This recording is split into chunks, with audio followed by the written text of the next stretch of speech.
Hello everyone, welcome to Vedastra the Hindu analysis for 23 May 2023। So आज की इस वीडियो में हम लोग देखेंगे 23 मई 2023 में आए हुए द हिंदू में इंपॉर्टेंट आर्टिकल्स के analysis. So let's start the video.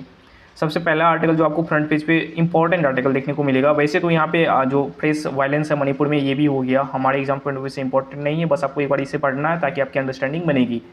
2000 के नोट्स जो स्वैप करने में यानी कि एक्सचेंज करने के लिए रस नहीं करना है, जल्दबाजी नहीं करनी है। ये आरबीआई के जो गवर्नर है शक्तिकांता दास जी, इसके द्वारा ये बातें बताई गई है। 2000 के नोट स्वैप करने के लिए जल्दबाजी नहीं करनी है। ये सब हमारे एग्जाम पॉइंट ऑफ व्यू से इंपॉर्टेंट नहीं है, इसलिए मैं इसे डिस्कस नहीं करूँगा। और आपको इसे पढ़ना है क्योंकि आपकी अंडरस्टैंडिंग बनेगी यहाँ से। आप ना छोटे छोटे, अभी अगर आपको हार्ड लग रहा है तो छोटे छोटे आर्टिकल्स जो है ना वो पढ़ना स्टार्ट करो, फिर उसके बाद एडिटोरियल वाले पेज पे जाना, फिर उसके बाद जितने भी बड़े बड़े आर्टिकल्स होते हैं उस पर जाना। जैसे टेक्स्ट एंड कंटेक्स्ट वाले पेज पे जो बड़ा सा एकदम आर्टिकल होता है उस पर फिर जाना है, ठीक है। एक स्टेप वाइज आगे बढ़ते जाना है। सो ये आर्टिकल बस आपको पढ़ना है आपकी अंडरस्टैंडिंग पॉइंट ऑफ व्यू से, आपकी ताकि अंडरस्टैंडिंग बन पाए। ओके, इंपॉर्टेंट आर्टिकल आपको यहाँ पे देखने को मिलेगा। प्राइम मिनिस्टर साहब ने कहाँ पे गए थे? G7 समिट के जो guest as a guest invite किए गए थे हिरोशिमा में, वहाँ पे गए हुए थे। और हिरोशिमा से कल यानी कि संडे को पहुँचे हैं कहाँ पे? पोर्ट मोर्सबी में, जो कि कैपिटल है किसका? पोर्ट मोर्सबी कैपिटल है पापुआ न्यू गिनी का।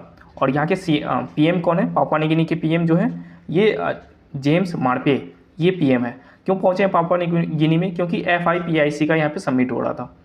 FIPIC यानी कि forum for India Pacific islands cooperation, इसकी मीटिंग यहाँ पे हो रही थी। अच्छा, ये कौन सा एडिशन था मीटिंग, यानी कि कौन सा नंबर का मीटिंग था? थर्ड नंबर का मीटिंग पोर्ट मोर्सबी में जो है होस्ट की गई।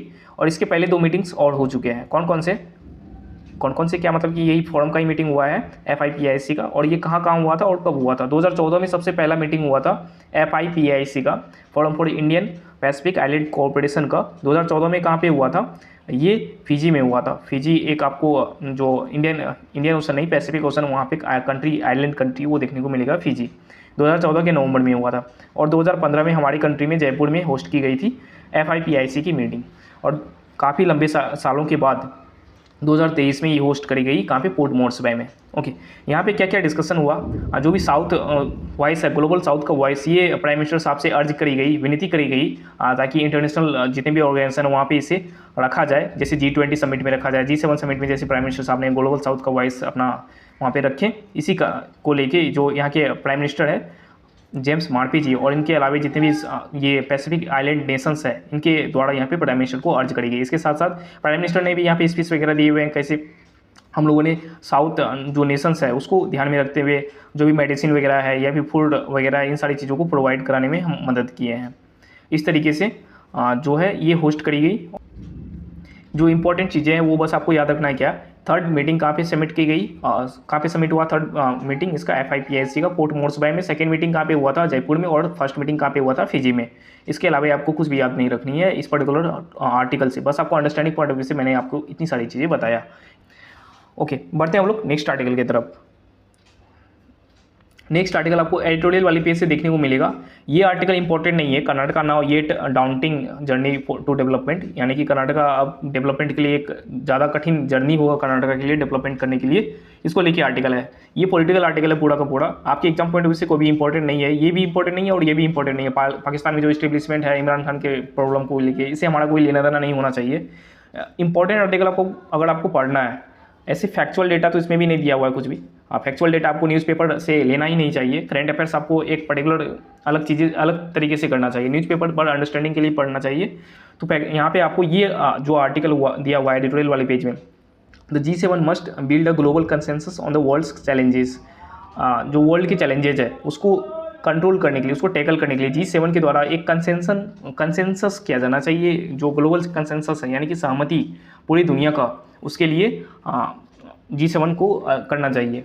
सॉलिडरिटी फॉर पीस, पीस के लिए एकजुटता को लेकर इसमें बात की गई। G7 में हम कैसे कैसे क्या क्या कर सकते हैं। जैसे यहाँ पे G7 समिट जो हुआ था, इसमें रसिया पे और सैंक्शंस लगाने की बात की गई, इंस्टीड ऑफ रसिया और यूक्रेन के वार को जो खत्म करने की बात की जानी चाहिए। इसके मीडिएटर कोई होना चाहिए ताकि इसे खत्म कर पाए। नहीं, ये क्या गया रसिया पे और ज़्यादा सैंक्शंस थोप दिए पकड़ के, तो इससे क्या हुआ? वार खत्म होगी नहीं और वार बढ़ेगा।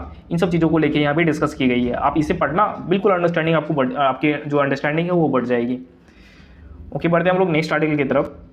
नेक्स्ट आर्टिकल, मैं ये छोटा छोटा चीज़ें इसलिए ज़्यादा डिस्कस नहीं कर रहा था कि टाइम जो है वो काफ़ी ज़्यादा बढ़ जाएगा और हमारे एग्जाम पॉइंट ऑफ व्यू से ये इंपॉर्टेंट नहीं है। आपको बस देखना कि कौन कौन से आर्टिकल इंपॉर्टेंट है, एक थोड़ा सा व्यू बन जाएगा कैसे न्यूज़पेपर को हमें टैकल करना है। ओके, बढ़ते हैं नेक्स्ट आर्टिकल। यहाँ पे ओपिनियन वाले पेज में आपको देखने को, ये तो बिल्कुल पढ़ना ही नहीं चाहिए क्योंकि ये बिल्कुल पॉलिटिकल न्यूज़ होता है और स्टेट वाइज न्यूज़ होता है। It's time to ensure safer skies. Basically Bangalore में एक एयरपोर्ट का इनोग्रेशन किया गया। इस एयरपोर्ट का इनोग्रेशन जो किया गया है बेंगलोर में, एक एनजीओ के द्वारा यहाँ पे पिटिशन फाइल करी गई हाई कोर्ट्स में। किस चीज़ को लेके, जो बेंगलोर एयरपोर्ट है ये सेफर नहीं है, इसको लेके ये पूरा आर्टिकल दिया हुआ है किस तरीके से सेफर नहीं है और हाईजैक जो प्लेन है वो क्रैश वगैरह कैसे कर सकते हैं उसको लेके।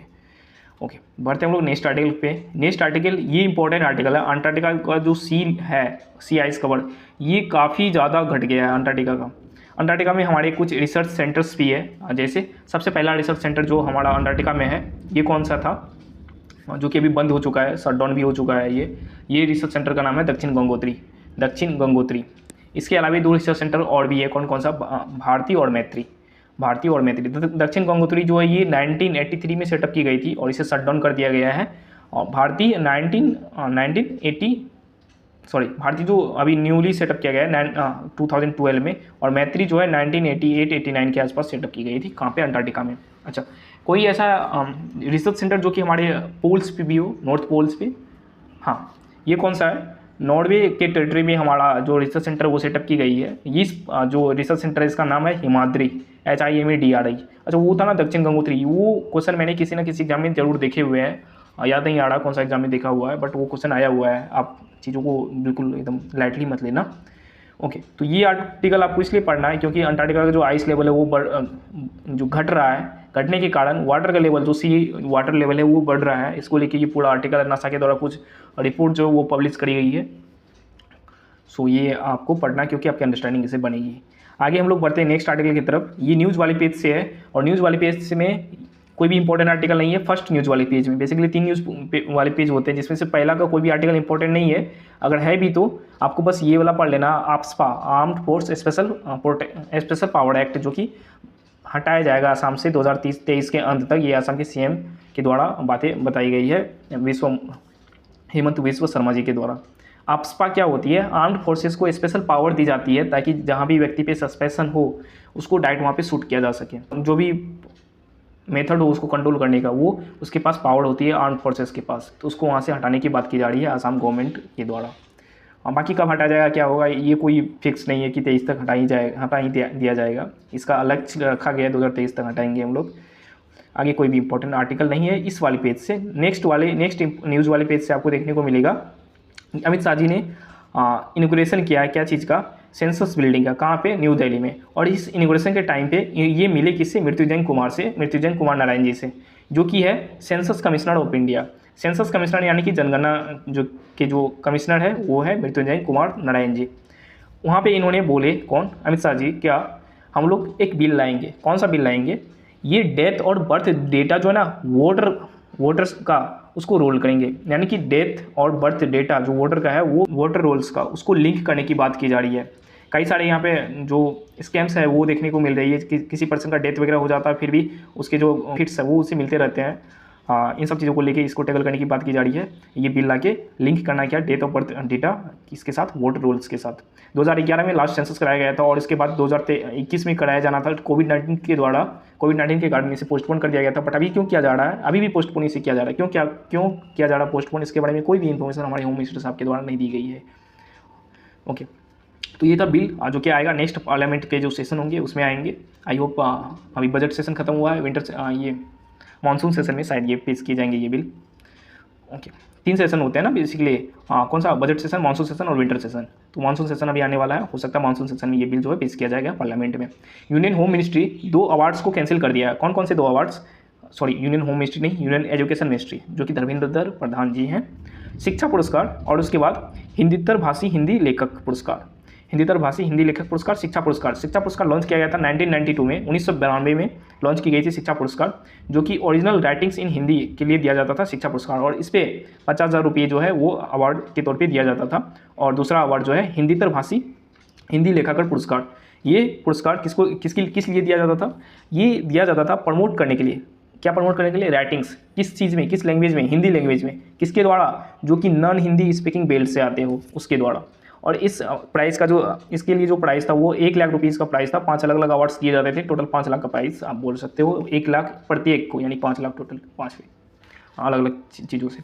ओके, तो ये था कौन कौन सा प्राइस, शिक्षा पुरस्कार और हिंदीतर भाषी हिंदी लेखक पुरस्कार, हिंदीतर भाषी हिंदी लेखक पुरस्कार। नाउ 2000 के नोट्स बिना किसी प्रूफ के हम लोग बैंकों से एक्सचेंज कर सकते हैं, और या फिर बैंकों के किसी भी अकाउंट में हम लोग जमा कर सकते हैं। इसको लेके जो लिटिगेशन है, ये litigation PIL basically public interest litigation petition जो है फाइल करी गई है दिल्ली हाई कोर्ट में। इस लिटिगेशन में क्या बताया गया कि 2000 के जो नोट्स है हम लोग विदाउट जो है किसी प्रूफ के एक्सचेंज करवा रहे हैं, ये हमारे कंट्री के लिए कहीं ना कहीं नुकसान है। क्यों? क्योंकि लगभग 89%, 89% 2000 की डिनोमिनेशंस जो है ये मार्च 2017 से पहले ही मार्केट में सर्कुलेट कर दी गई थी। उसके बाद ज़्यादा नोट प्रिंट नहीं किया गया RBI के द्वारा, और ना ही मार्केट में रेगुलेट किया गया, सर्कुलेट किया गया। तो 90% से ज़्यादा, लगभग 90% जो वोट है, 2000 के डिनोमिनेशन के नोट्स जो है ये मार्केट में आ गए थे। लगभग 4 से 5 साल हो गया।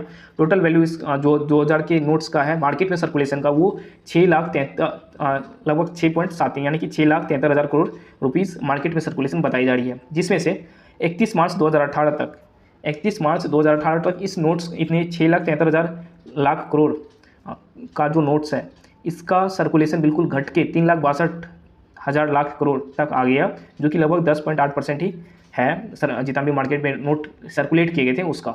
तो यहाँ पे देखा जा रहा है कि ये जो 2000 के नोट्स हैं ये क्या हुआ, होल्ड की गई, यानी कि लोगों के द्वारा जमा की गई है। जो भी टेररिस्ट ग्रुप है उसके द्वारा हो सकता है जमा किया गया होगा, या फिर जो भी मॉइस्ट है, ड्रग स्मगलर्स है, माइनिंग माफियाज है, करप्ट पीपल है, उनके द्वारा ये नोट्स जो है जमा करके रखी गई होगी। इसको लेके जो पिली है, ये पिली ने बताया क्या, ये आधार रिसेंटली अनाउंस किया गया था इस सेंटर के द्वारा कि हर एक फैमिली के पास अभी आधार कार्ड है। तो क्या दिक्कत है आधार कार्ड लगवा के एक्सचेंज करने से? इसको लेके यहाँ पे जो पिली है पिटीशन है हाई कोर्ट में दायर की गई है। देखेंगे हम लोग क्या आता है पिटीशन। रिसेंटली SBI, ये कब हुआ, जब SBI ने, आई थिंक कल या परसों मैंने ये आर्टिकल डिस्कस किया था, SBI ने क्या किया था कि बिना किसी आइडेंटिटी के हम लोग नोट को स्वैप करेंगे या फिर किसी अकाउंट में डाल सकते हो आप लोग। इसको लेकर SBI के द्वारा जो स्टेटमेंट आई थी उसके अगेंस्ट में ये पिटीशन फाइल की गई है दिल्ली हाई कोर्ट में। ओके, नेक्स्ट आर्टिकल की तरफ मूव करते हैं। एजुकेशन मिनिस्ट्री जो है वर्कशॉप होल्ड करेगी किस चीज़ को लेके, पढ़क क्या है, performance assessment review and analysis of knowledge for holistic development. ये पढ़क का फुल फॉर्म है। ये portal basically ministry of education के द्वारा लॉन्च की गई थी, जो कि धर्मेंद्र प्रधान जी है ये मिनिस्टर। इसके द्वारा वर्कशॉप ऑर्गेनाइज कराई जाएगी दिल्ली में। इसको लेके ये आर्टिकल आया हुआ है।